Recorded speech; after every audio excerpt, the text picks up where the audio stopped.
وهناك حتى تسافر انا قاعد في جنبك معايا وكم مسافه عشان علاجي انا بلقى في شوط الدوائر وكم مسافه عشان رساله اخير نعيش جنبك عرايا كان عشان كذا عيننا راحي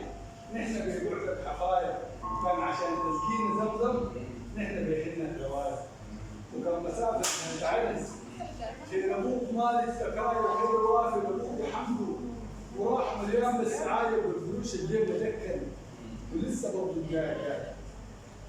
قالت وانا زهقان انك ما بس ضحكت الدين كان معايا وكان ده كله كمان شويه بتلقى ايد تحريك كفايه اصلا سويت نازله يبقى لها ايام قسايا ودافنا للزمن اللي عاني ولسه عارفك يا عشايا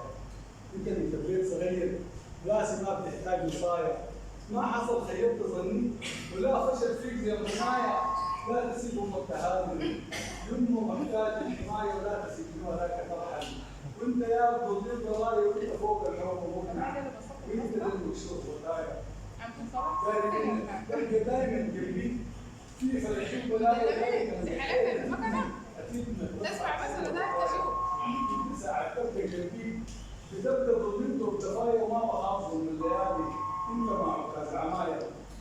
ذلك ابدع من جنبه خصمه قارب للنهايه وخايفه كان سافرت ترجع تلقى راسك بيت بلاي وحين ما تطلع فلوسك وما بتجي لكم سوايه وما نعرف سوا يا ولي مش من الحكايه الا تبقى هناك شايف في فراق الواد ضرايا ما بعاتك لو رحلت وما بلومك